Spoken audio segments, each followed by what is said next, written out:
All right. Hey, everybody. Welcome to Monday night, the best night of the week, RfRx. Rob, how are you doing this evening? How could I not be doing good? It's RfRx night. Great answer. Best night of the week. Well, welcome. Y'all may have noticed that we are not Eric.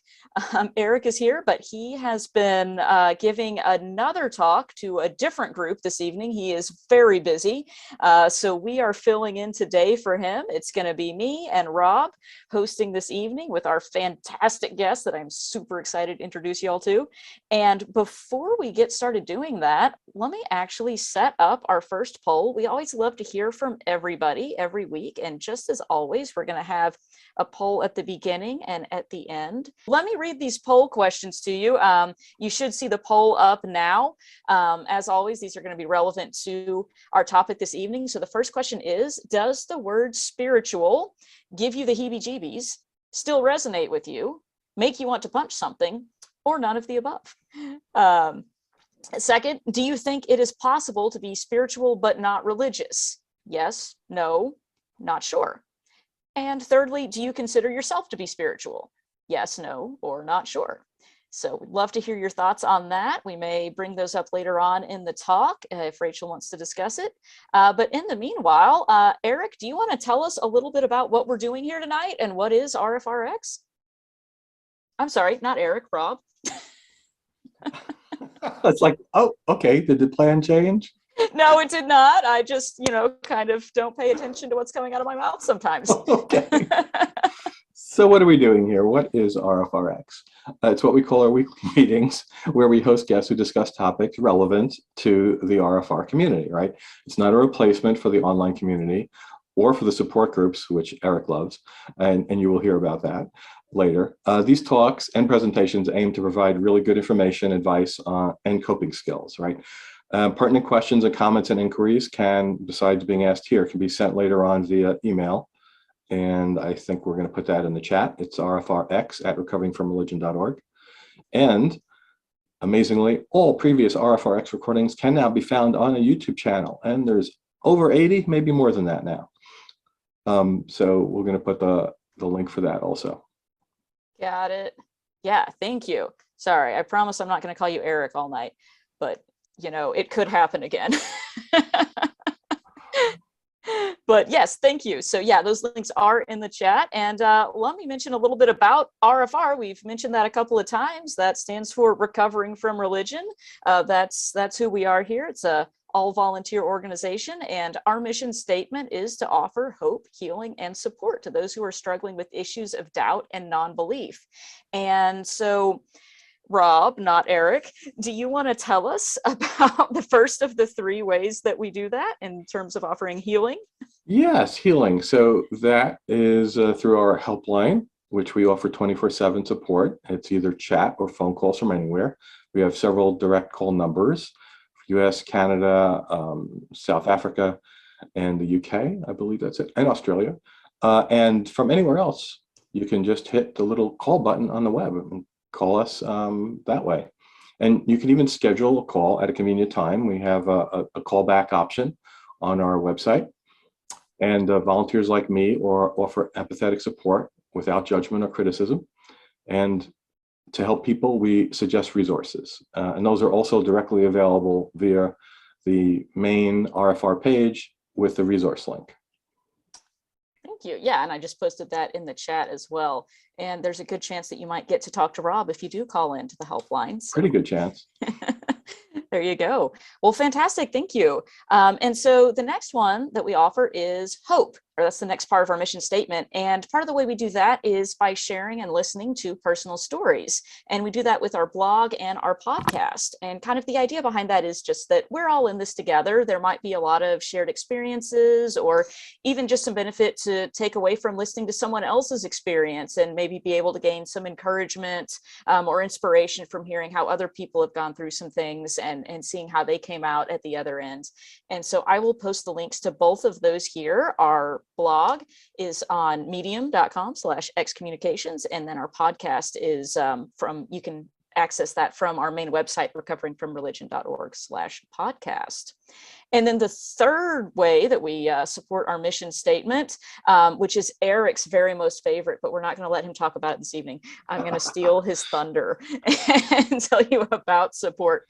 And Helen is big in this one too, and we'll talk with her a little bit later as well. But our peer support groups are where we have face-to-face meetings, which are, well, pre-COVID were all in-person meetings, but of course, since COVID has been going on, these are things that we are doing primarily virtually right now.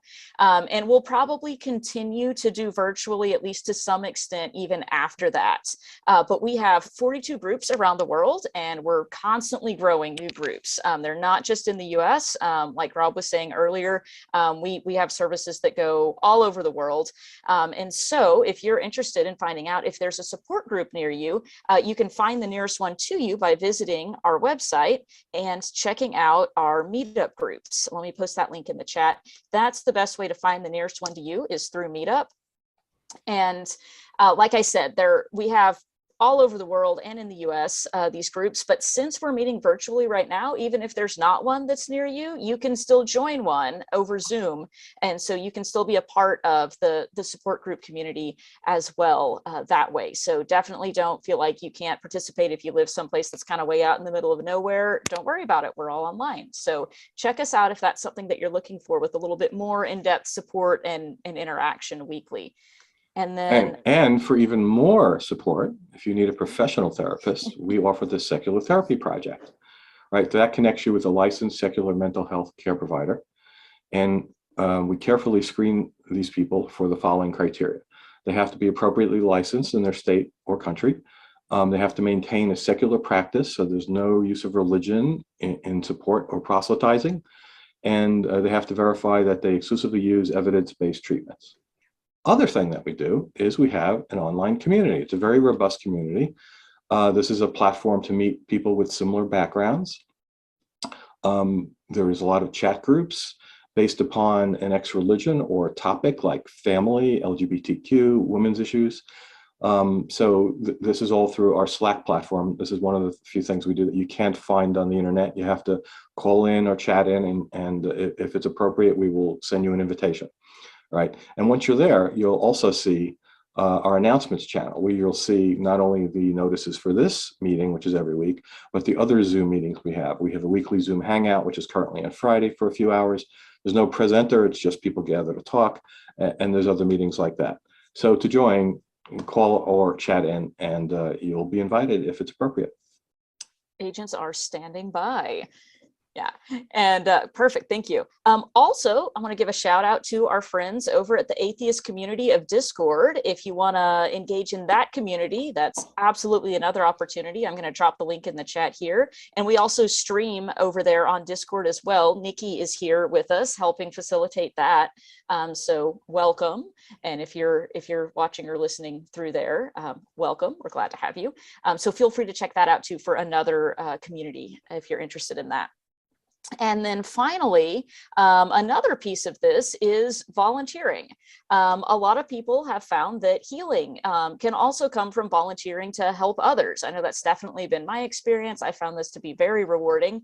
And a lot of our volunteers find a lot of meaning and purpose in being able to help other people, work through these experiences that we've, maybe had some similar experiences with.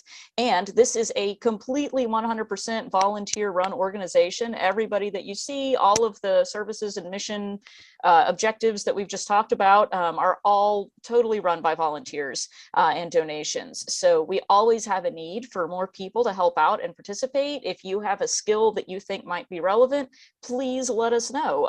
And it doesn't have to be, you don't have to be an expert in everything. If you have a skill in something like tech support or project management, or you're really good at operating Zoom and calling people by their correct name, unlike some of us here, we could probably use your help editing these videos to upload to YouTube and or the podcast.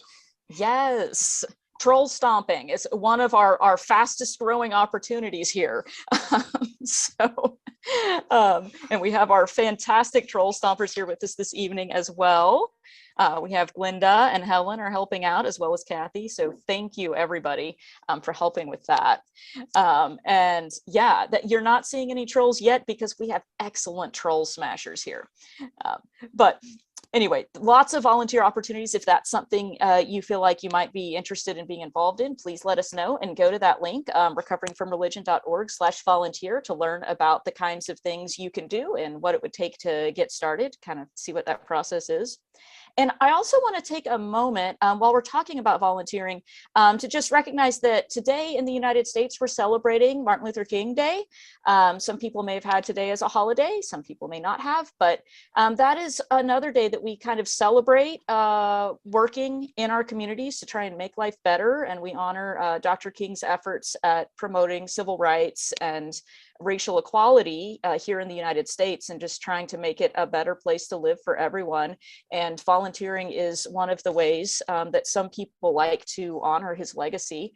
And so maybe some people have been volunteering, doing other things today as well. There are lots of good causes that we're still working towards to achieve and promote those values that Dr. King was working towards. We still have a long ways to go, but those are definitely values that we support here at RFR as well. So we definitely want to acknowledge that and mention that this is a place where we definitely recognize the work to be done there. So, all right, let's go on to the format of the show and actually get down to business here. What do you say, Rob? All right, we're ready. All right. Okay, so what we're going to do is, just like always on Monday nights, we're going to have our discussion with our fantastic speaker, who I'm so happy to have back again, for about an hour. And then after that, we'll move into our Q&A session, which will last about 20 minutes or so. And so while she is speaking, if you have questions that you would like to ask or discuss, go ahead and type those into the chat. And it helps if you preface it at the beginning by writing question or question for the speaker, and then write your question in the chat. And we'll be collecting those as we go, so we can talk about those at the end and have kind of a little bit of interaction. And then after that, we'll hear some closing thoughts from Helen, who has some information for us. And then we'll move into our very popular Hangout session, where we get to turn off the recording and just chat and talk about whether we're continuing to discuss the topic from this evening or whatever else is on your minds. And I think Rachel may be able to stick around for a little bit of it to interact as well. We'll see what time it is, but we'll let you know when we get to that point. And that can go on for quite a while sometimes. So, and at the last minute, Helen volunteered to take that role. Yes, she did. She is working overtime. We're going to double her pay, which is, you know, a whole lot. She's earning her keep here. So yeah, definitely make it worth her while. Okay, well, let's go ahead and move on then. I'm going to go ahead and introduce our guest. Actually, Rob is going to introduce our guest because I can read her outline. So go for it, Rob. Okay, so Rachel Roberts is the co-author of Confessions of an American Nun, a Credo of Sorts. The study of religion has been her passion since young adulthood. She has a bachelor's degree with an emphasis on philosophy of religion and a master's degree in Theological Studies from Southern Methodist University. She grew up in a Christian cult with her mother, yet her father was an atheist. We're going to have to find out about that. After an on-again, off-again relationship with Christianity as an adult, Rachel found her truth and freedom in coming out as a non-believer.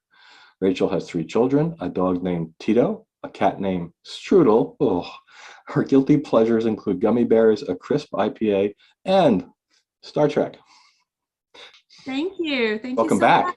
Thank you. I appreciate that. I've been looking forward to this ever since the last time. It's such a fun experience, and just super impressed with the community that your organization has built, and super grateful that you guys are doing the work that you're doing.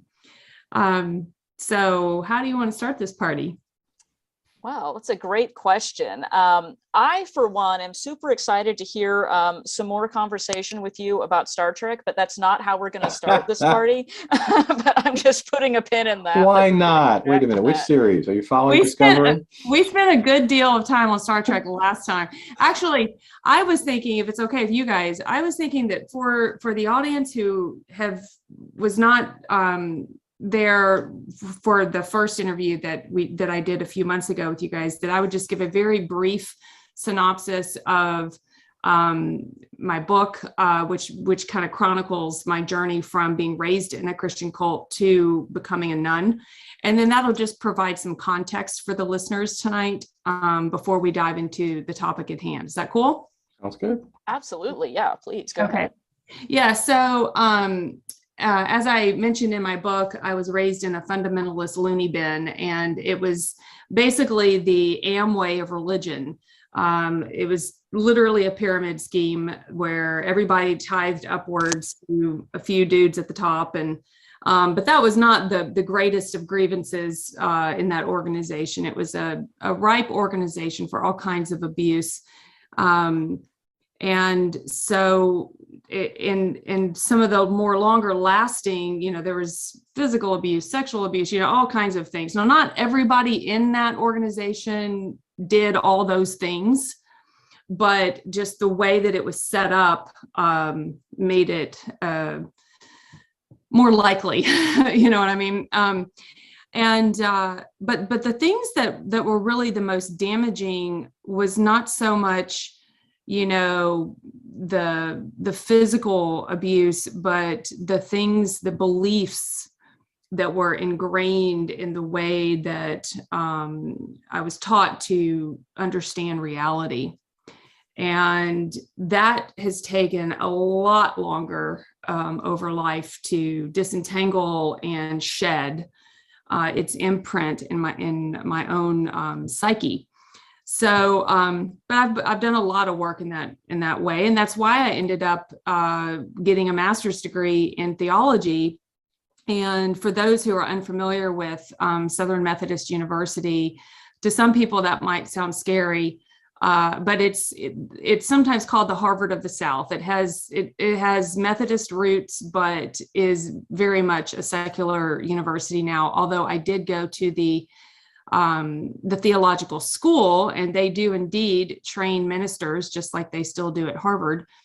But it's a super progressive school that understands a right view of hermeneutics, and how to understand the Bible. So anyway, I personally think that, yes, were you going to say something? I was just going to say, I also went to SMU, so I was just going to back you up on that. Okay. Cool. Yeah, I had some friends. Yay, ponies, which is funny. That looks just like the Horned Frogs, which is where I went to undergrad, so I can still do the same. But yeah, no, it's great. I had friends who were in the religion department there, and it was, I'll put it this way, I grew up in a kind of similar background as you did, and my family would regard the SMU people as, not real Christians. Exactly. Yes. So the mention of hermeneutics has gotten the chat going. I think you need to define that. Yes. The understanding of the Bible. Hermeneutics is your approach to the Bible, and your interpretation of the Bible. So most evangelicals today would say, the Bible, what's written, you take it literally, face value. But at an academic school where they're studying the Bible more from the historical perspective and the academic and critical perspective, then you're not preceding your interpretation of the Bible with a superstition. Mm-hmm. It's more of an academic study. Yes. Yeah. Yeah. No. Hermeneutics can be either, because that same word would be used by Dallas Theological Seminary. Their hermeneutics, their hermeneutical approach would be, God breathed the Bible, and therefore we interpret this verse very literally, and they won't take into account that, there's been a million different changes and edits and the fallibility of the Bible. Mm. Yeah. Got it. Sorry, I threw in that big word there, but I just, at the end of the day, that's the crux of many problems, is the way modern Americans and people understand the Bible. But so anyway, the fact that you're right, the Dallas Theological Seminary people would not even view my education as any kind of credible education. That's ironic. That's okay. I'm going to fry in hell anyway, I mean, Right.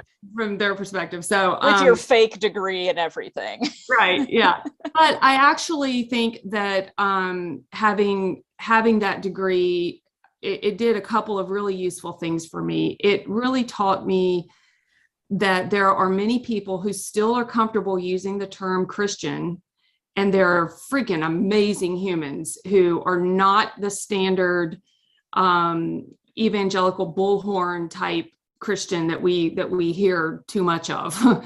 And that's where I learned the social justice version of Jesus, and I understood it all in a context that I had not been taught before. And so that was super useful for me, and that's why this what I'm wearing right now, it says "Love is greater than labels." This is my biggest takeaway, is that you can have a person call themselves a Christian and be a complete asshole, or you can have a person call themselves a Christian and they have a completely different worldview, but they happen to label themselves the same way because they understand Jesus differently and they understand the Bible differently. Mm-hmm. And I don't think I've heard the term before that you just used, the social justice version of Jesus. What does that mean? Well, so that means that rather than Jesus thinking of himself as the Son of God that came down to earth to, start a new religion where everybody worshiped him, that means that he was exactly who he was, and that was a Middle Eastern man in 2,000 years ago who saw through the bullshit. And y'all might remember about me, I have a potty mouth and I apologize. That's totally okay. Don't ever apologize. But he saw through the bullshit of his time, and he saw the way that religion, his own religion at the time, was being used as a tool to oppress others and profit those in power. And he sought to overturn those social dynamics. And that's what he preached. That's what he taught. And that got him killed ultimately. Speaking of Martin Luther King Day, similar dynamic. Of course, the complication with Jesus is that the only recorded, history that we have of him or his teachings are not firsthand. And so there's lots of room for interpretation of what was real, what wasn't real, what did he really say, And so a social justice version of Jesus is basically somebody with the mindset of a 21st century modern human who understands, what equality should be, and understands all these systemic problems that exist in our culture, and can lift out what Jesus was teaching according to the truth that we know today. And the theological school that I went to would even go so far as to say that we understand Jesus as being limited by his worldview at the time. So if Jesus was talking about the Father and blah, blah, blah, that's because that was a certain confinement that he knew at the time, but that doesn't mean there wasn't some truth or a lot of truth to what he spoke. That's interesting. I like the idea of, contextualizing. Yeah. Go ahead. It's what we do anytime we read any ancient writings, Mm-hmm. right? Yeah. We're able to lift out truth where we see it, because truth rises to the top one way or the other eventually. And so anyway, I digress. But did that answer your question? Yes. Well enough. Anyway? Okay. Thank you. So yes, I graduated with my master's in theological studies, only to realize in 2015, when the Pew report came out, changing religious landscape of America. Same month I graduated with my master's degree, and that's when I read in that report that at that time, a quarter of our country checked this box called none of the above when asked for their religious affiliation. And that included the option to select atheist, agnostic, new age, whatever. And people are like, don't label me. I don't want to be labeled. I don't fit in these buckets. And that's that's where I found myself in 2015. And that's why my book, Confessions of an American Nun, None, is what it's called. And it's basically telling my story of moving away from organized religion. And listen, I'm no expert, but I've studied all the major world religions and different philosophies and blah, blah, blah. And so that's kind of my nutshell story. And what happened was, when I realized that I really belong in this nun space, I couldn't say, I never felt comfortable saying, I wasn't comfortable saying I was an atheist, mostly because atheist is a bad word in our culture. Mm-hmm. And it has a bad PR problem. And so I didn't want to be affiliated with that. But then also I would require somebody to say, or to have to, if they ask me, did I believe in God? My question back to them immediately is, define God. And then I'll tell you if I believe it.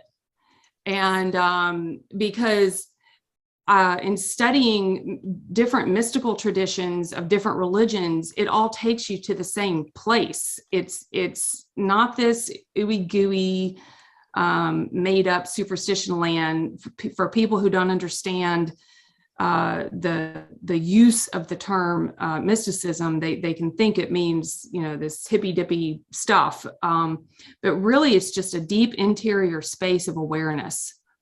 And that deep interior space of awareness is what connects you to everything. When you start to see, one of my favorite quotes from Rumi is, "You are not a drop in the ocean, you are the ocean in a drop." And it's when you have that deep interior awareness of our interconnection with one another as humans, but also all of reality, which, by the way, is, of course, backed up by physics. And so that's why I continue to feel very deeply that I'm not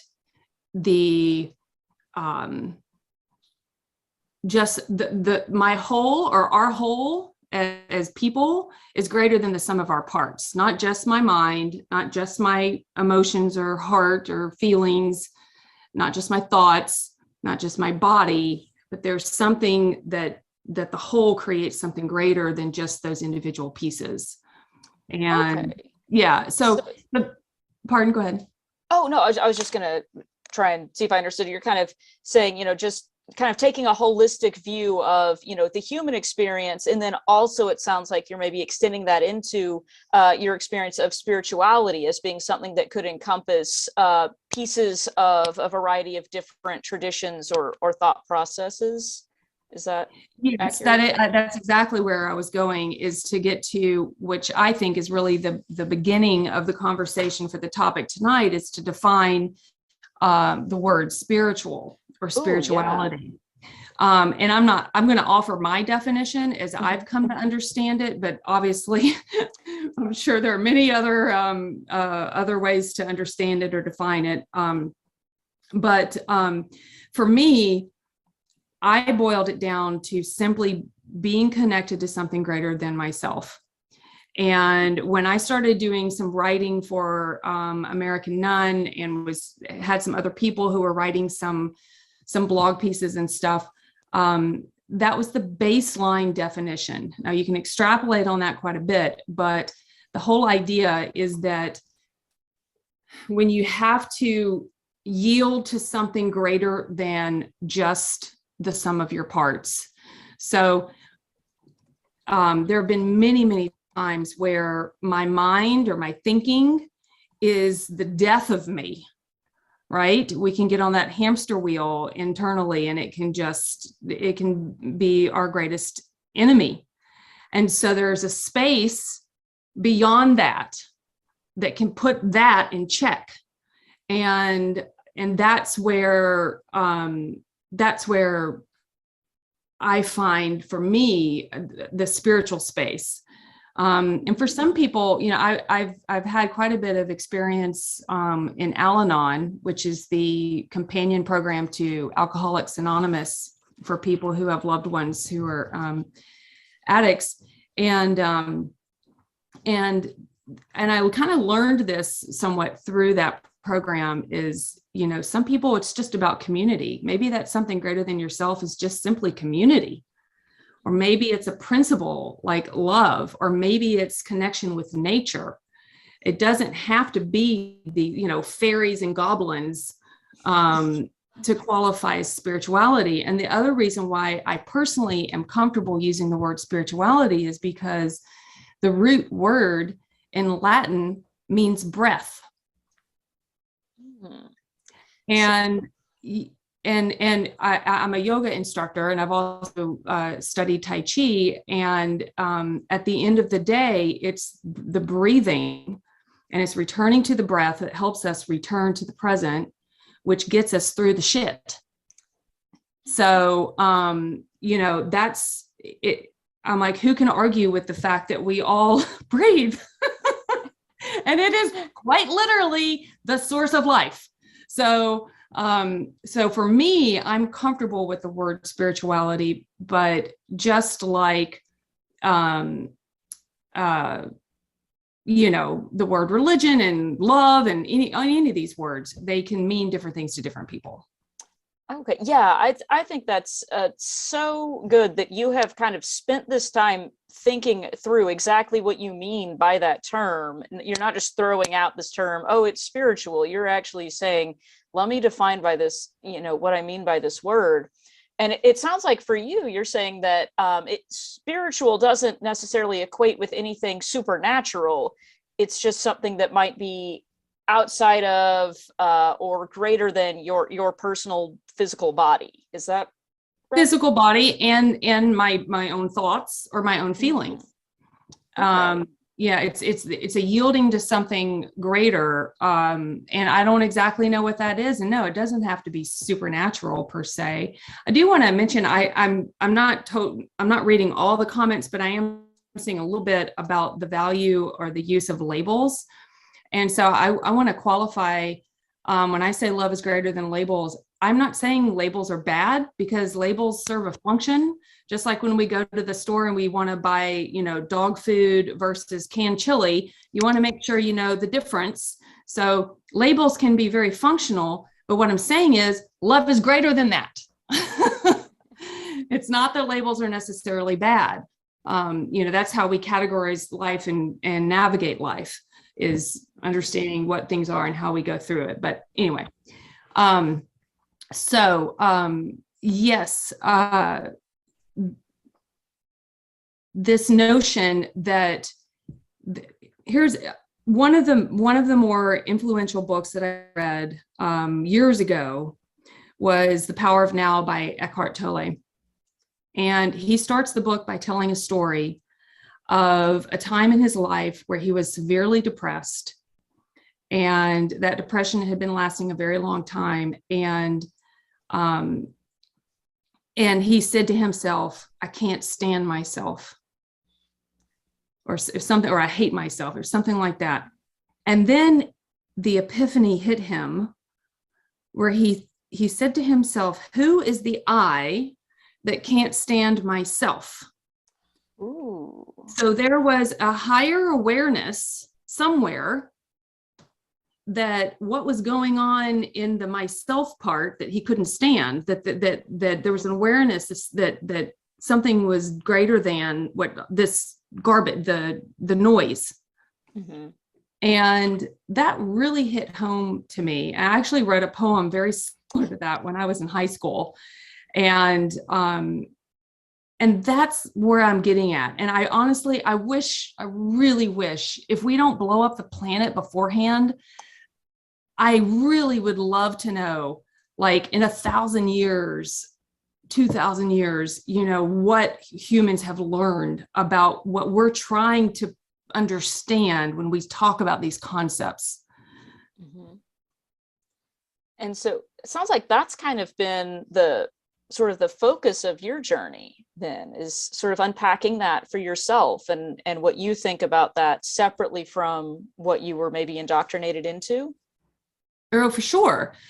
Definitely. It's been unpacking some luggage that was weighing me down for a really long time. Mm-hmm. And then once you're free of that, in fact, another analogy that I really like that I heard in Al-Anon years ago was, when you growing up,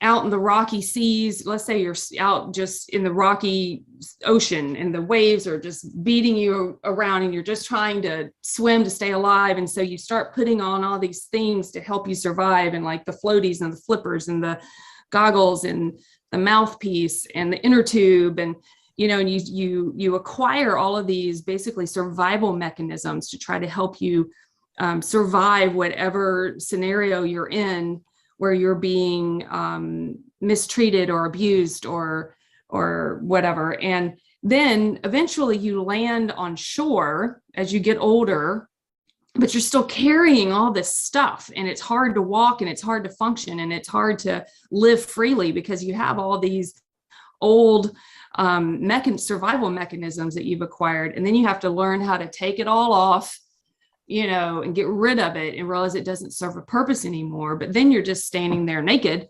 going, well, now what? And now how do I live and what do I do? And now you're faced with a whole new vista of challenges in life. And so my pursuit, for the first 40 years of my life was probably, unpacking all the what are those little arm things called? The water wings, or all those things that we used to wear when we were babies. Taking all that stuff off, and now going, but life's still kind of, Tupac was right. Life is pain. I mean that there is some truth to that. And so now how do I cope with that when I don't believe that there's a fairy god floating in the sky, that if I'm good enough, he's going to, sprinkle some fairy dust and make things better? And if I don't believe that anymore, now how do I navigate the pain of life? Yeah. And so that's where the secular spirituality really came into play for me. Okay. Yeah. I really like that analogy. Actually, like you're carrying around baggage, but it wasn't just, baggage. It's things that, you developed to protect yourself, and that were tools that were working for you under those circumstances. Right. But now they're not needed anymore. Mm-hmm. Yeah, I really like that. Rachel, do you want to talk about the poll results? Yes, let's do that. All right, let's share the results. Hopefully this works if I click share results. Okay, so the first question, does the word spiritual, the majority who answered A, B, or C said gives me the heebie-jeebies. The majority said none of the above. Well, yeah, I said of the people who took A, B, or C, that was the majority, right? Oh, yeah. Right. Then still resonates was a little bit less than that, and make you want to punch something was about half of that. But none of the above was significant in that it was actually larger than they give you the heebie-jeebies. Mm-hmm. So, yeah, that's interesting. And then the question, do you think it's possibly spiritual but not religious? The overwhelming majority said yes, 57%. Only 10% said no, and significance, 33% said I'm not sure. And then, do you consider yourself to be spiritual? The minority said yes, 16%. No was 44%, and I'm not sure was almost 40%. Ooh. So I find that first part really interesting. Give you the heebie-jeebies, and I have to say, when you're a host or co-host, you can vote in the poll, but I would have voted for that one too. Mm-hmm. And I think that's fair because, now you've got, Gwyneth Paltrow selling vulva candles. Oh my God. Under the Jade eggs. under the guise of some spiritual something, and she's making a buttload of money off of it. And so, that's a totally fair, response, and that's why that was one of the responses that I had suggested. Come here, Tito. All right, here's Tito. Yay! Cameo appearance. Yes. Here's Tito. There he is. We're going to put the link to your book up now while he's up there. Did you know that helps with marketing pretty much anything? Oh, really? Yes, I wrote a dissertation related to this. Hold on, let me get your link. Gosh, that's funny. But yes, promote him, help him promote you. But the interesting thing about these results that I'm picking up on is that there's a significant amount of people who are still kind of in this space of like, I'm not really sure. Like, what does it mean? Well, you know, I mean, that's what I see in that is that there's a good amount of people, because even though, you know, we're recovering from religion, I think it's fair to say that there is a deep intrinsic pull that many people feel towards something greater. Even if it's, I'm going to go stand on, you know, a mountain peak and look around and feel that awe of connection. Or, you know, what it feels like. It's like when I teach a yoga class and, you know, we've got a packed studio with 30 people or whatever, and we're all moving together and breathing together, and it's powerful. I mean, there's an energy there that is different than if it was just me by myself or even me with two other people. So I think there's this intrinsic pull that people feel. And now we as a species are really trying to figure it out. Like, well, what does this mean? Because now we've realized there's not a dude floating in the sky. And so what does it mean to have this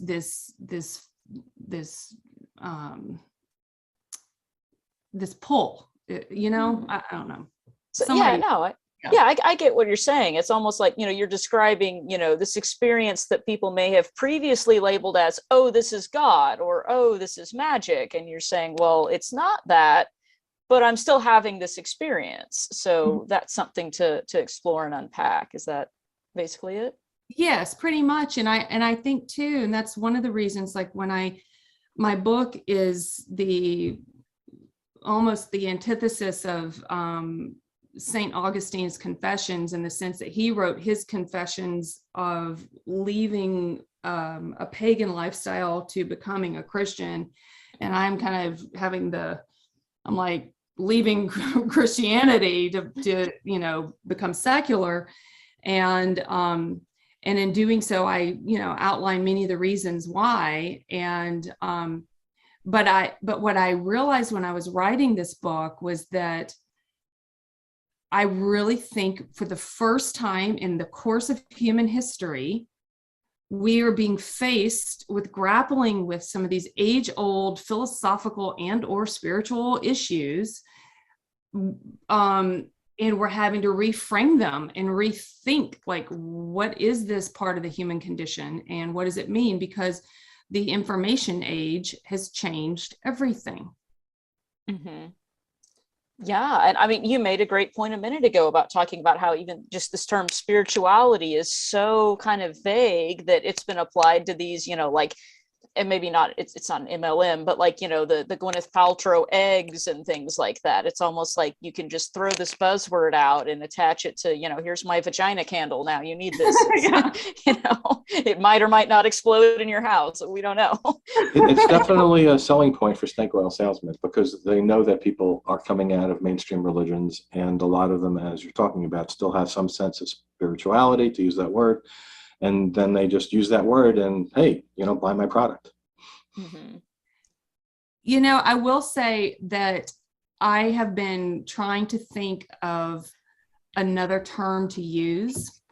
And I sometimes, what I do is, I believe it's called code switching. Depending on who I'm talking to, I'll use the language that I think they'll understand best. And so meaningful living is a phrase that I've used when I talk with people who are, you know, very firmly atheist, and they just don't want any kind of language that remotely sounds spiritual or whatever. So we'll just talk about meaningful living, because at the end of the day, it's the same. I personally like the term spirituality, like I said, because it's about returning to the breath and the source of life. But then and then sometimes if I'm talking, particularly if I'm talking to an older adult who they are in their worldview is what it is, and I'll even use the word God just to connect with that person, knowing that I may mean something different, and not to be disingenuous, because I don't mean it that way, but I personally value human connection greater than I value trying to tell somebody else that the way I define things or see things is the way. And so as long as my intentions are pure, I find that using different words sometimes just helps me connect meaningfully to other people. And then that's what's more important to me than the actual word itself. Understand. Yeah, that's interesting. And I like that you mentioned that you're kind of trying to communicate with people in a way that they're going to connect with, rather than trying to insist on using your term, or, this is the way I'm defining that, to the point that you derail the conversation. Well, and that's part of our challenge, and I write about this a little bit in my book as well, is that we're limited by language. We're limited. I mean, it's on one hand, it's what allows us greater intimacy with one another, but on the other hand, it can be quite limiting. And particularly with these words that have become so charged, and I would love to know if anybody out in the audience has some other suggestions, because I tried to live a life without a sense of spirituality. And what I found was I stayed on the hamster wheel of my own mind. And so I found that this yielding, getting off the hamster wheel and yielding, letting go of the things you can't control, accepting that you can control, and the wisdom to know the difference, right? And so I'm getting some Kramer Serenity Now kind of vibes here. Yeah. So, but I would love to, I was looking to see if anybody had some other suggestions of terms to use. I really am interested to hear that. But I also had wanted to spend at least a few minutes, because I think we're coming up at the end of the close of the hour. I'm pretty sure. You've got time. Take your time. Okay. I wanted to give some examples of what secular spirituality looks like in a practical way. Ooh, and yes. So is that okay if we pivot to that? Absolutely. Yeah. I'm fascinated to hear your thoughts on that. Please do. Okay. So I'd say there are 3 different buckets that I want to touch on in terms of practical secular spirituality. One would be daily practice. 2 would be interior practice, and 3 would be the life arc practice. Okay, that sounds fascinating. Please unpack all of those. Okay, so daily practice, for example, my kids and I have on our table, we have a big glass jar that we call it the blessing jar. And we have a little stack of paper and a cup of pens. And before we eat a meal, we write a gratitude on that piece of paper, fold it up, put it in the jar. And then our tradition is every New Year's Eve, we dump out the jar and we read the year's worth of gratitudes. And then we start a new jar for the next year. And that replaced prayer. For example. And so it was a way to teach my children, awareness of gratitude and some kind of habit, ritual practice to be mindful, of gratitude, without, dear God, thank you for this food. Amen. You know what I mean? Like, right. Yeah. Especially someplace where, like, if you're not living in a condition of like food scarcity, I mean, that almost kind of loses its significance. Like, thank you for this 100%. Thank you for this food that Uber just delivered. That right. But that's become a very, very meaningful thing for us. And then the other thing for me on a daily type of, dear God, thank you for the Uber. Yeah. Another example of daily practice would be, I read a book years ago about feng shui and another practice called wabi sabi. And feng shui has a lot of kind of new agey funny things in it that I don't do, but there was some merit to it, you know. And then with wabi sabi, it's the whole idea of, if you have something like a bowl, for example, and it gets chipped, as long as it's still functional, you find beauty in the bowl, in its flaws. And so I have objects, in my whole approach to the way that I have objects in my home is deeply spiritual for me. And so I have a big bowl that's chipped, and that's part of the story, and we love it. It's our big massive bowl we put popcorn in, for example.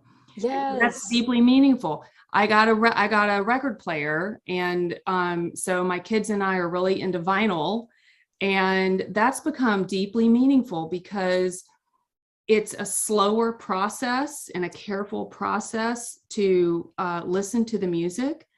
And so it takes thoughtfulness to carefully take the record out and place it, you know, clean it, place it, and lift the arm and lower it, you know, and all that. And it slows us down, and it causes us to have greater appreciation for the fact that this music that we're hearing didn't just magically appear, because digital music, as awesome as it is, and I do still listen to digital music, it's like this whole consumer society, just faster, more, you know what I mean? Yeah.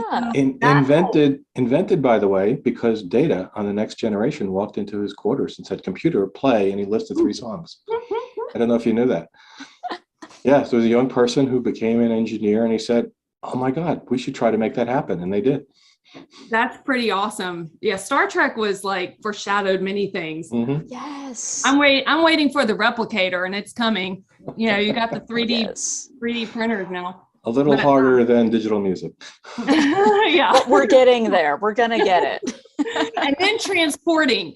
I mean, then we are on to something when we get into I'm with Dr. McCoy there. I'm not scattering my atoms all over space. No, sorry. I am too, because you die. You die. You're dead. It's a copy of you on the other entity, and you don't know if it's, I mean, would you still have your same consciousness? I mean, we would have to answer all these questions. Okay, sorry, going back to wabi sabi. Yeah, so anyway, those are just examples of just daily, and my whole home is full of, there's every object in my home either serves a function or is deeply meaningful to me. And if it's just meaningless crap, I get rid of it. And then the whole idea is that we don't keep acquiring it.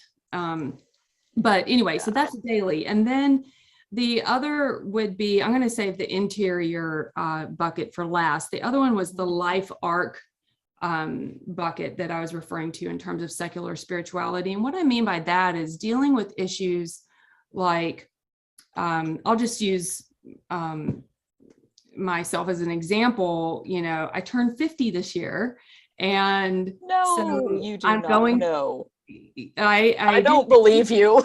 I do. No, I've got lots of light around me. It helps. But anyway, but you know, it's true that, you know, when you start hitting that middle age thing, you start like evaluating things and asking questions, and, you know, and so, you know, that whole,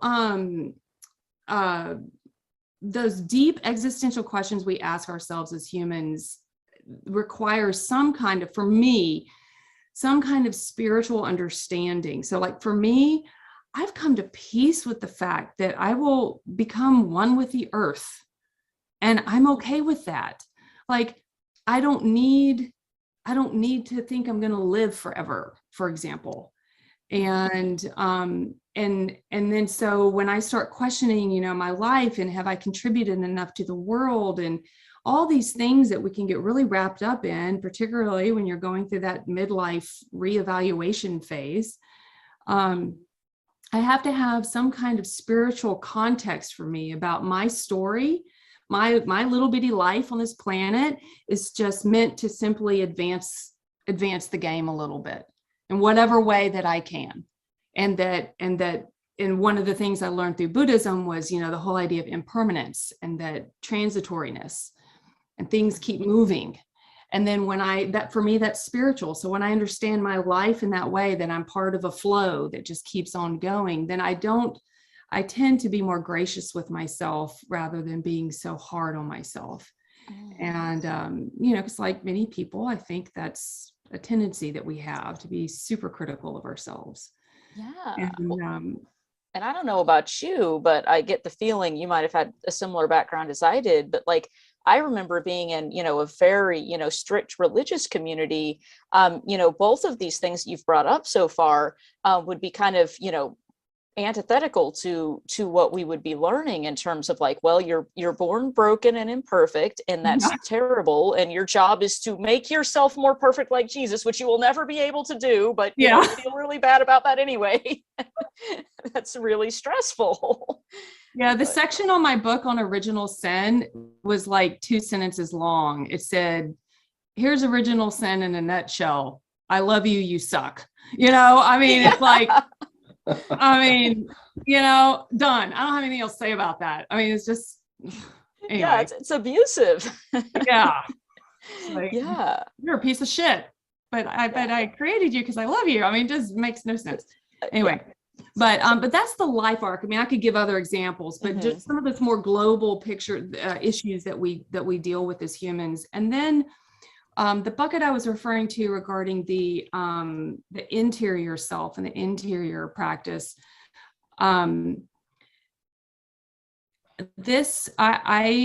Again, I'll just give an example, because one of the things I really like to do is to be as transparent as possible. And if anyone were to actually read my book, you'll find that I'm pretty darn transparent. Because I wish people could be more transparent with one another. But I've recently had a loss in my life, a loss of a relationship, and I had the need to forgive. And the only thing that got me through that and pushed me through into a space where I could forgive this person was what I consider to be a spiritual practice.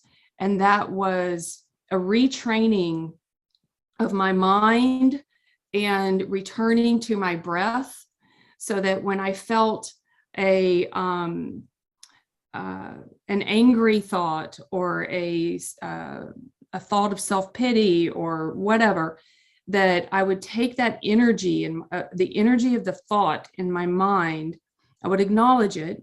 And this is very much influenced by what I learned in Buddhism. I would acknowledge the thought like it's floating down a river.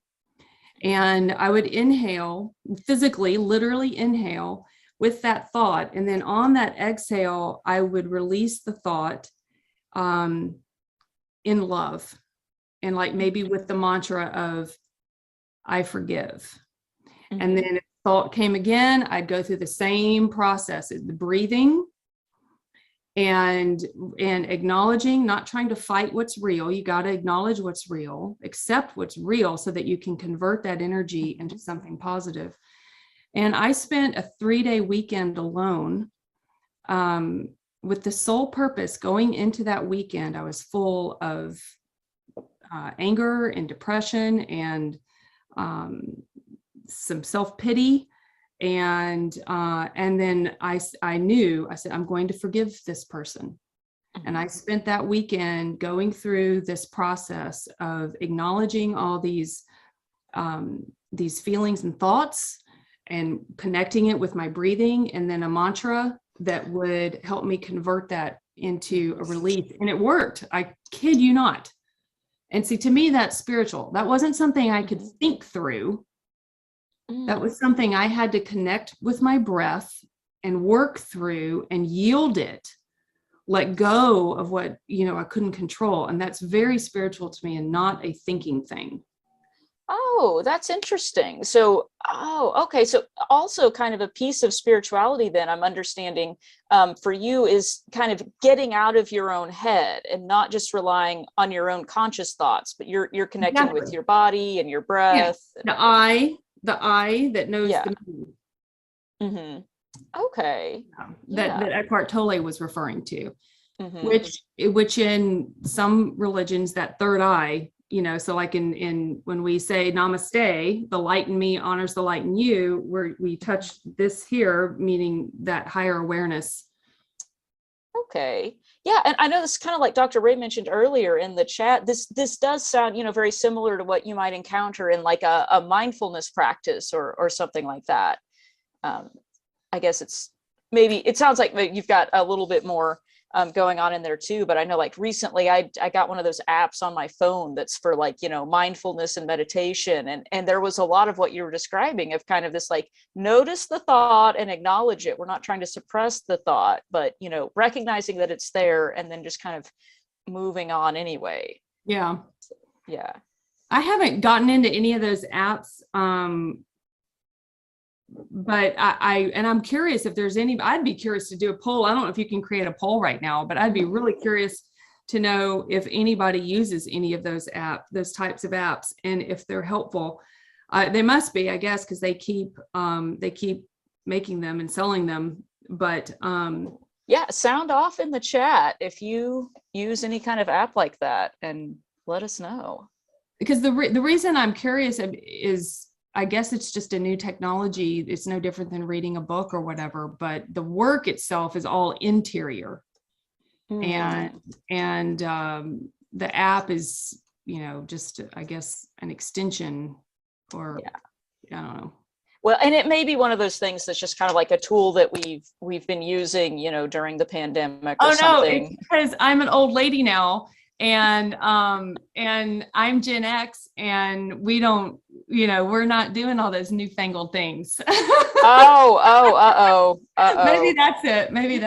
I don't know. I might be with you on that one. I can't even do the social medias. So. But somebody just mentioned Dan Harris's 10% Happier app. Are you familiar with that one? Oh, no, I have not heard of that. Has great guided meditation courses. Oh, interesting. Well, here's the funny thing, guys. So I'm here tonight talking about secular spirituality, and I cannot stand meditating. I hate meditating, or at least in the traditional way. Oh, tell us about that. Like, why? Yeah, because it's boring. I'm with you there. Boring, and then there's like all the like, that meme, of like the weightlifter dudes, like, do you even lift, man? It's kind of like do you even meditate? It's almost become this like this way to gauge whether or not somebody's like spiritual or something. And I can't stand meditating, but what I have, or not in the traditional way where you sit and you like halfway close your eyes and you do this and but I have found moving meditating works for me. So that's why I love Tai Chi, for example.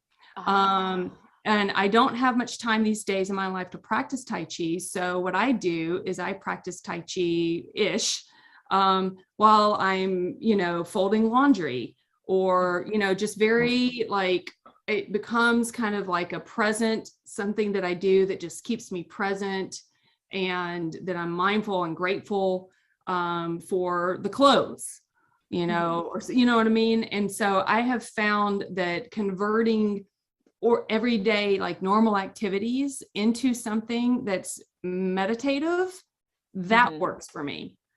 But traditional meditation, washing dishes, that's exactly, I almost use that example too, because that's an example when I talk about meditation is washing dishes, because it's a very cleansing thing. Like you're you're literally cleaning something and watching it come new again, and just going through that process.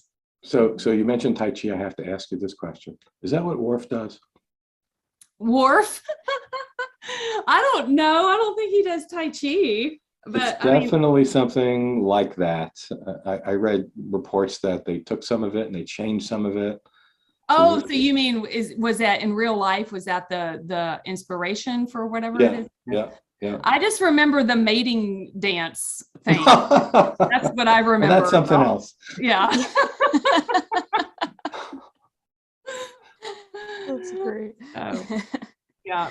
That's So funny. anyway, I hope to next, one of the next books I want to write is about the practice of secular spirituality. I'm sure there are many other books already out there, but that's something that really interests me, and that's something that I'm starting to pursue on my personal Instagram page, which is nothing fancy or whatever, but that's something that I'm wanting to really kind of start to explore on my personal Instagram page.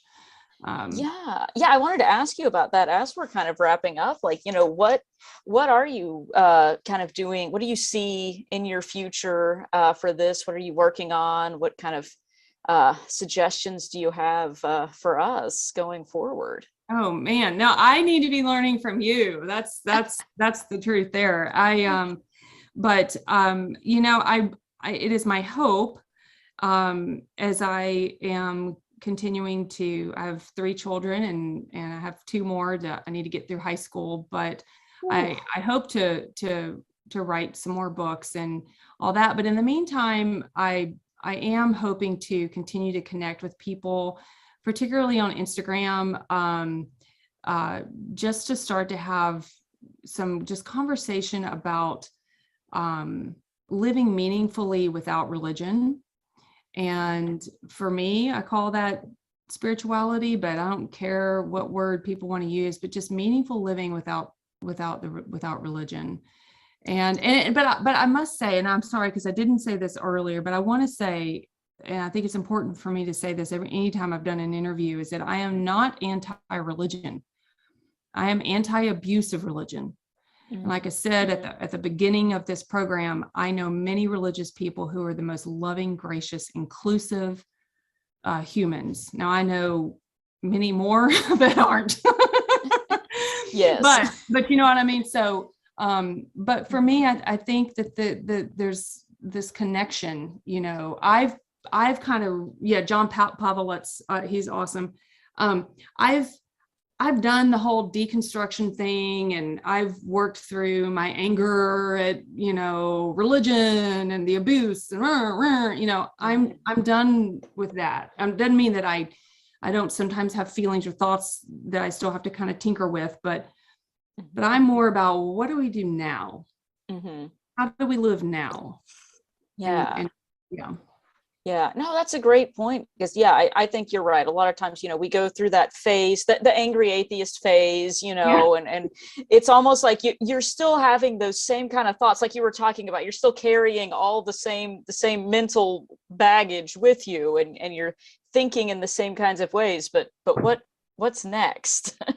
What about after you jettison that? Somebody just asked me about the book, or I saw it in the chat, so I just thought I would show the camera. Confessions of an American Nun. Excellent. I'm going to put the link in the chat as well.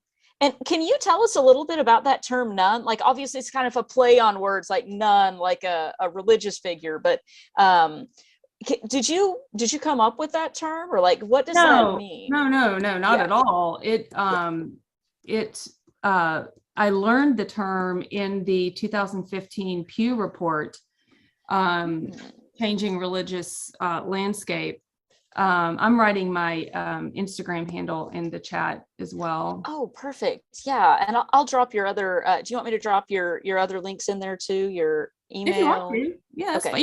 Yeah, for sure. My email. I love to hear from people. I like to talk to anybody that wants to talk. I just think it's awesome. All right, I'm going to drop those in there now. I'm sorry, what was the question you had just You asked? were talking about where the word none came from. Oh, right. Yeah. Yeah. So in that report, the term none has been used to describe people who select none of the above as their religious affiliation. That's actually been in use for over 20 years. It was first used by a demographer or a sociologist in England, I believe. And then, but the only people that really paid attention to the term were mostly either demographers and sociologists or the rabid evangelicals who like, we got to go convert them, you know what I mean? So but when I read it in that report in 2015, I was like, wow, it's like the anti-label label. And I loved it. And it also is indicative of what's going on just generally in our culture, that people are not wanting to label their sexuality or their gender or their race, or they're like, can I just be me, and so it seems to be real consistent just with in general what's happening in our culture. Yeah, absolutely. Oh, that's great. Yeah, I'm really excited. I have not read the book yet, but it is definitely at the top of my list. So I'm excited to read that. And it sounds like maybe there's a new one on the horizon too. I hope so. Yes, there will be. Yeah. Excellent. Okay. I'm super excited. And people always ask this, so I'm going to go ahead and ask, is your book available on audiobooks at all? It is not, although I did start reading it on my Instagram page. So I had done videos and I need to pick it back up. But so you can, I was reading it and just have videos on my Instagram page. So we can get a little preview on there then. Yeah. Excellent. So I was perusing your site before, and I do have a question. So there was an item which said 3 features nuns have in common regarding their spirituality. Do you want to talk about that? So one was religion is a tool, but not necessary. Second one was truth is truth, no matter where you find it. And the third was yield to something greater than yourself. So you've talked about some of that, I think. Mm-hmm. So what's the question? Yeah, I don't know that if you meant the religion is a tool part. I'm not quite sure what that meant. Religion is a tool, but not necessary. Okay. Yes. So what I mean by that is that most nuns don't have a problem with other people being religious, even if they aren't. And so they just look at it like, hey, listen, if that works for you, if that's a tool, if that's a mechanism in your life that brings meaning or joy or community or whatever, and it works for you, great. So it can be something that just like, for example, and my own sense of like how I understand forgiveness has been greatly influenced by what I've read from what Jesus taught. My understanding of how to tame the monkey mind is from studying Buddhism. So religion in that regard was a very useful tool for me. And doesn't mean I have to live a religious life or believe in the supernatural things that, they may make claims to. So take the things out of it that help you without going to the supernatural. Yeah. Like I do not agree with the idea that religion should be eradicated from the earth. I think it just needs to be redefined, and the goals need to be, because I actually put together a change.org petition called A Call for the Responsible Use of Religion Beyond Slaughtered Goats and Throwing Babies in Volcanoes. Because humans have been doing crazy things in the name of religion forever, but we just have to change the marker, move the marker, what's acceptable. It's no longer acceptable to slaughter goats in the name of your religion. And so it should no longer be acceptable to defy, let's say, for example, what we now know in science in the name of religion. But having meaningful rituals and community and all that can be great. So what do you think about the other problems with it? They're like as exemplified by, the anti-abortion law in Texas and the Supreme Court's ruling on that sort of thing. Oh, you mean in terms of like how religion is being used to Change the laws. Yeah. People's, it's bullshit. And that's why as a society, we have to say, no, that's not acceptable. Mm-hmm. And, you know, if you guys want to go create a colony somewhere where you can go live your weird little lives, that's fine. But I mean, you know, not in this world. So no, it's not okay. Mm. But so that's the thing. Religion is a tool. It's just like an economic institution. Science is a tool. Science can be used for good or evil. We have the atomic bomb because of science. So, you know, things can be used for good or evil. It's the intention behind it. It's the application behind it that matters. And that's, you know, we also have, you know, our healthcare system started because of religious institutions. Our educational system started because of religious institutions. You have to remember that things are not always all good or all bad, you know? And so it's looking at the nuance and so forth. I'm not justifying any abuse ever. I'm just saying that it's a tool. I say in my book, religion is like a baseball bat. You can use it to bludgeon somebody to death, or you can hit a home run. And I know some religious people who are, like I said, very loving people. I personally just wasn't going to say I believed in stuff I didn't believe in anymore and waste my time going to church on Sundays. So we actually have a practical question here. And I was wondering too, when I saw the title of the book, None, with the greater than symbol in the O, and someone else says, what does that mean? That what? I'm sorry. I'm so sorry. So none, you write with the greater than symbol in the O, right? So what's the significance of that? Yes. So the significance of that is, I'm trying to have, well, so the slogan is love is greater. And then the symbol in none, the circle refers to the oneness of humanity, and or even just the oneness of the world, because we're interrelated with everything. Everything. And then the greater than is that love is greater than anything and is what unifies the one. It's the best thing. Now it's the best, the ideal principle that unifies and connects everything. Yeah, that's great. And you know, since we're kind of in the question and answer session now, we've got a lot of questions. Let me mention again, if anybody has any more questions, now is the time. Type them in the chat. But yeah, we have quite a few questions here. Something else that some people were wondering about was when you talked at the beginning about, you know, kind of growing up in this, you know, kind of traumatic religious past, what helped you get out of that to the other side where you are now, where you seem a lot, you know, you seem very like comfortable and like, you know, you've really worked through these things. Like, how did you get here? A lot of student debt.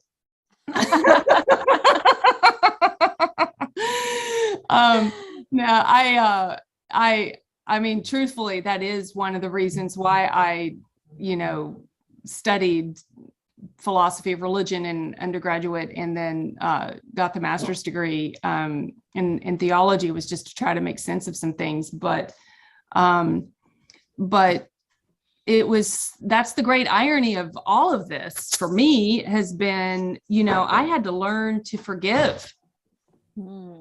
I had to learn how to find my sense of self-worth and to know to the deepest core of my being that I am loved, not because a particular human loves me, but because I am love.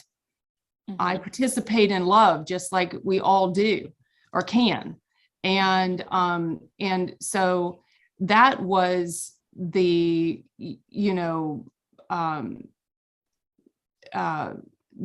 key to my survival, because and it for me it was spiritual. And I'm looking, I think Jeff is asking, yeah, I am love. And he's saying, what does that mean? And that's a great question, because this kind of language sounds, it sounds very just floaty, particularly, I think to many people, it sounds very floaty and not very substantive. But when I say that I am love, what I'm talking about is that when you have that awareness of the interconnection of all things, then you realize that the source of life that animates me is part of the source of life of all of us and all of life. And it becomes a power greater than myself. And to me, I think I know I said this at the first interview with you guys, because we went into a very, very long conversation about corn. Do y'all remember that? Yeah, okay. that might have been my fault. Oh no, don't start up again. So we're having puns now? Is that what I'm hearing? We went into a long conversation about corn. But what I said was, see, now they're going crazy. What I said was that love is like porn. And the reason I said love is like porn, not corn, is because of that Supreme Court justice who was trying to define porn back in, I believe it was the 1970s. And he said, I don't know how to define it, but I know it when I see it, about porn. And that's the analogy I like to use about love. We know it when we feel it, when we experience it. And it's very difficult to put into words. And I'm not talking about just, romantic love at all. Mm-hmm. So I know everybody would rather talk about corn. I know. Now we got the chat going now. We are stuck on Cornhub at this point in the chat.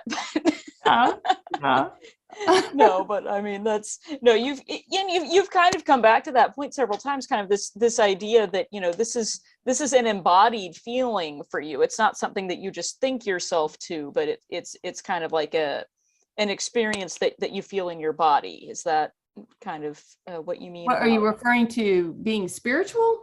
Yes. And like your experience of love, kind of, you were saying it's not something that you could define in words, but it's something that through the experience of feeling it. Am I on track there? Yeah, I suppose that's fair, but sometimes I don't feel it. Oh, well, yeah, I have that experience sometimes too.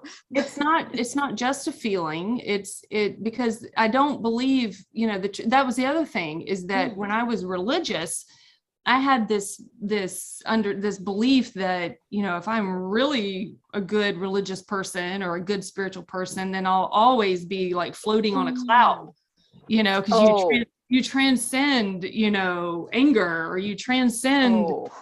Yes, I have the joy of the Lord, so I can never be depressed. Yeah, and I'm like, hell no. I feel I go through all the things that any human does. The only difference is that I know that I don't have to be a slave to them, and that my feelings, just like those thoughts, my feelings pass down the river too.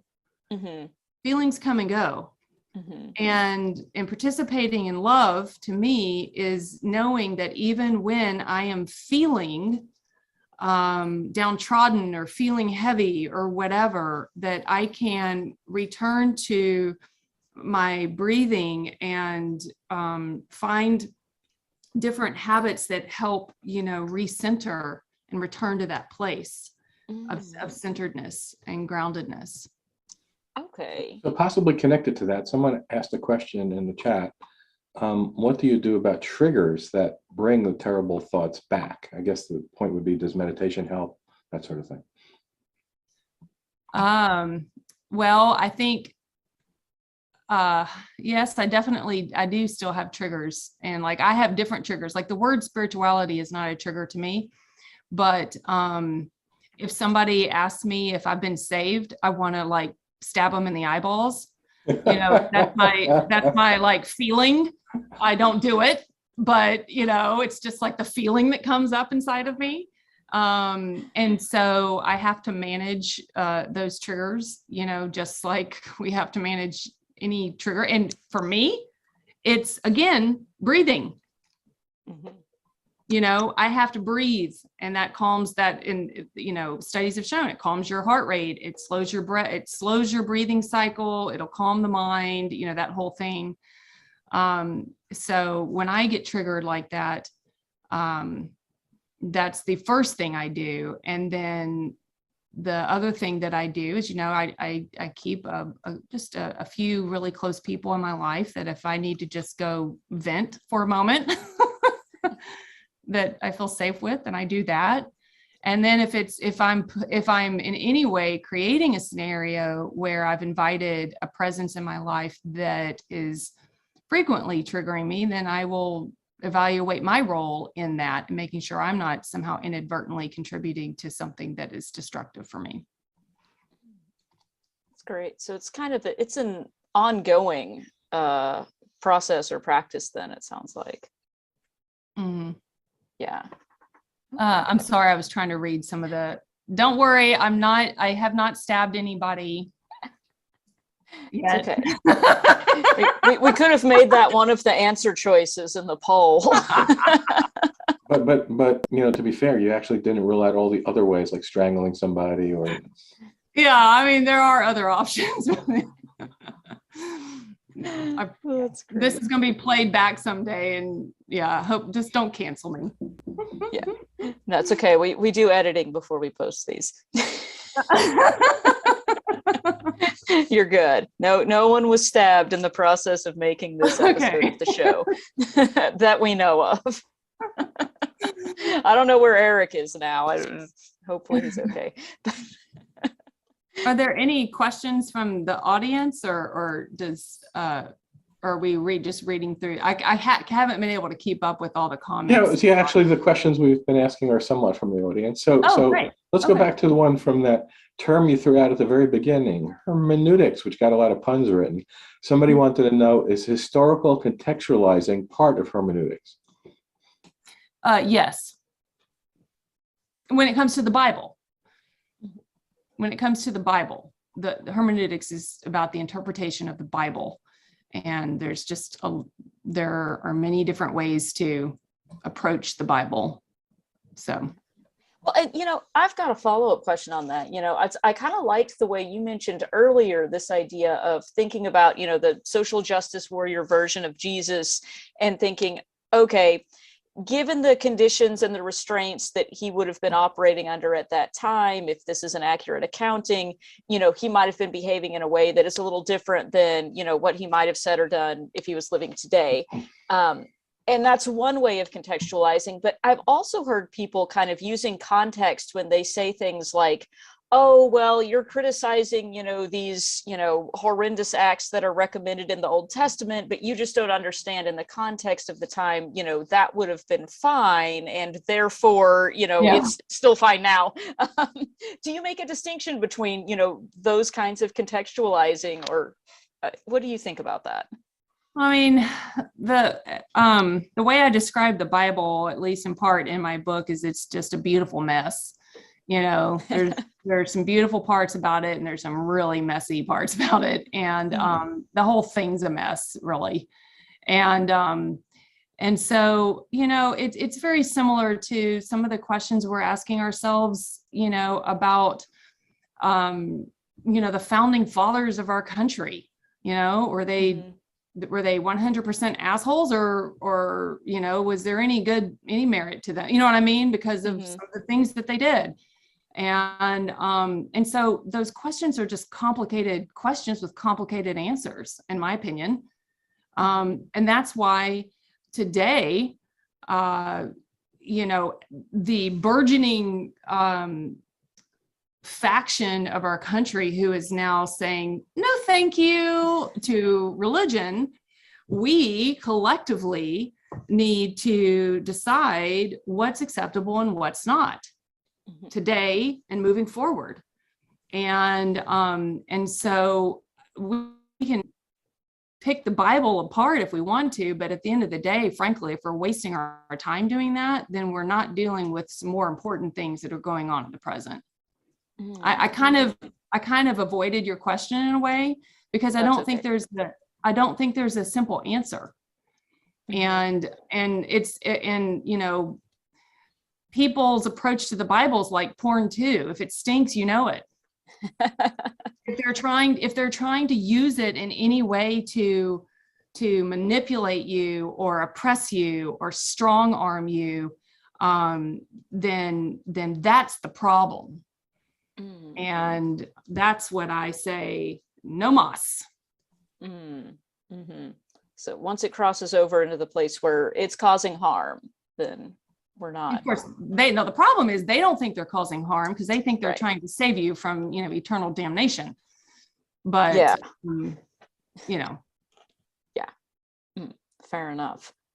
Okay, well, we've got another question from the chat that I think sounds really interesting. I wonder if you could comment on. Someone was asking if you see a difference between this concept of spirituality as you define it and an aesthetic sense, such as an appreciation of beautiful landscapes or art. Would that be similar to spirituality, or is there a distinction you would make? What would that be? Yeah, and I did kind of touch on that earlier when I was talking about awe. You know, standing and looking at a vista or something like that. And I think that those practices or experiences can definitely qualify as a sense of spirituality without question. Because it taps us into something that is, again, just so much bigger than ourselves. And, you know, I don't think looking at all art does that, but certainly if it's not on Cornhub. But no, totally. Yeah, I definitely think that can be an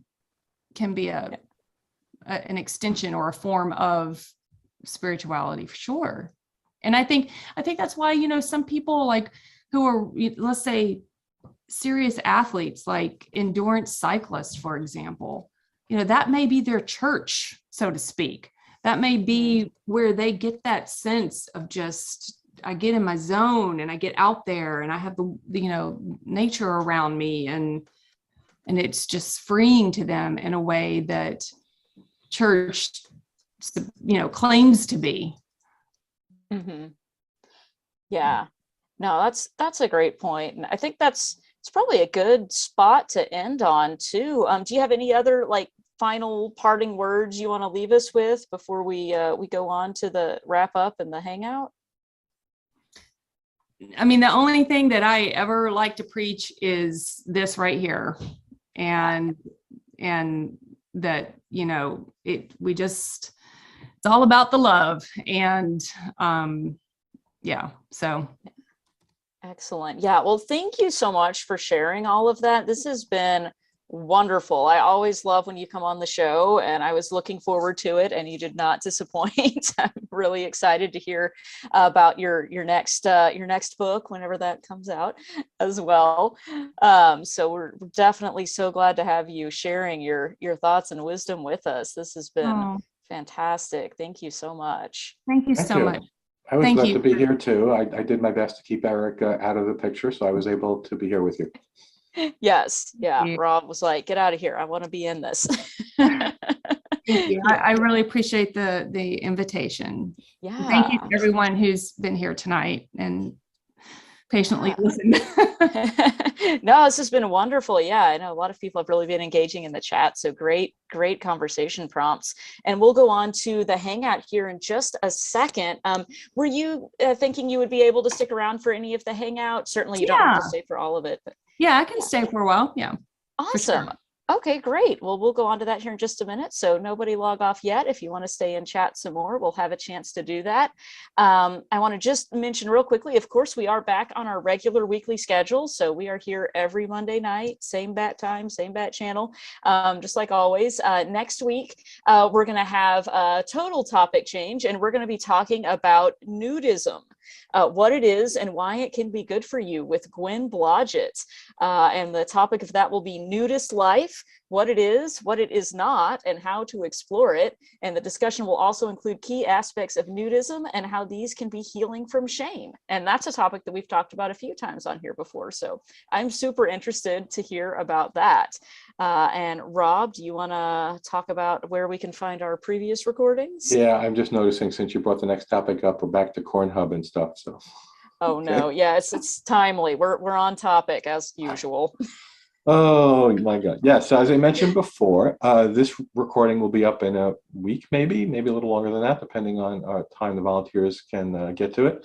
But all previous RfRx recordings are on our YouTube channel right now. And there are 88 of them. That is amazing. We've been doing this since the pandemic started. Yeah, that is, I'm not sure if that's exciting that we've got that many recordings, or depressing that it's been going on. Right. And missed nearly a week. I think maybe it was 2 weeks at the end of each year for the holiday season. That was it. Mm-hmm. Amazing. If you have any topical questions or comments or inquiries, you can send those to us via email at rfrx@recoveringfromreligion.org. And as was mentioned before, we have our wonderful blog on medium.com. I think we'll see that in the chat too. And our podcast, which is the older episodes, which were actually hosts talking about subjects, and the newer ones, which are the audio versions of these RfRx meetings. Outstanding. Yeah, definitely be sure and check those out. And don't forget to follow us on the social medias, which, I am not great at, but I know all of y'all out there in the internet lands are good at doing that. So please come and find us. We are on Facebook. We have our main page, and we also have our support group page. And let me post those in the chat too. And we got a TikToks. We have some TikToks, and I'm one of the TikToks. Hey, that's awesome. Do you dance on the TikTok? Do you have a dance video? I was going to do that, but they warned me against it, so no. That was probably wise. I mean, I don't know. You might be a great dancer. I know I am not. It's not the kind of dance that does you get you views on TikTok. Fair enough. I do country western and square dancing. I don't think that's going to push the views into the viral stage. No. I mean, you never know. It could be like an earworm. Is that a type of virus? I don't know. But definitely check us out on there. Twitter, Insta, TikTok, Facebook, whatever you use, come and find us, like, share, all those things. It really helps us out and, allows us to spread out a little further and reach more people. So definitely, if you're interested, check us out and share and everything like that. And at this point, I would like to bring on Helen. Are you ready, Helen, for our closing thoughts? And you have some announcements for us too. Yes, I am all ready, Freddie. So thank you, Rachel. Again, it was wonderful seeing you. I really enjoyed this talk. And so thank you for contributing once again. So the reason why I am here this evening is to announce our fundraiser. I am head do bitch on our fundraiser panel that I get to tell people what to do and organize them. I get to boss Gail Jordan, our executive director, around. And we have a wonderful team of volunteers that are also helping us work this fundraiser. So I'm very excited to announce that it will be on February 19th. It will be streamed on Ethan Michael's channel, Your Friendly Neighborhood Atheists on YouTube. So I am going to ask all of you to please turn into the fundraiser. And also, if you have a little bit of extra money, you got $1, you got $5, you got $1,000, and you want to give it to us, we will take your money. 100% of the proceeds for this fundraiser is going to RfR. So all the things that you get to enjoy, these talks, it helps pay for our fall excursion. It helps pay for our Zoom so we can have these meetings. It helps pay for the Slack, anything that the virtual support groups meetings, anything that is involved with RfR, that this is what those donations go to. So Cara was very sweet and put in put in the links that will take you directly to the donation space. You can donate now. We did exceed our goal last year and we're hoping to do it again. So if you can contribute and donate some money, please share the link, especially if you know anyone that would be interested in turning into the fundraiser or donating. It would be greatly appreciated. So remember, February 19th, go to YouTube, go to your friendly neighborhood atheist, Ethan Michael's channel, tune in. He's going to have some really great guests talking about RFR. I'm sure you'll see some familiar faces there, and it'd be greatly appreciated. So thank you so much in advance.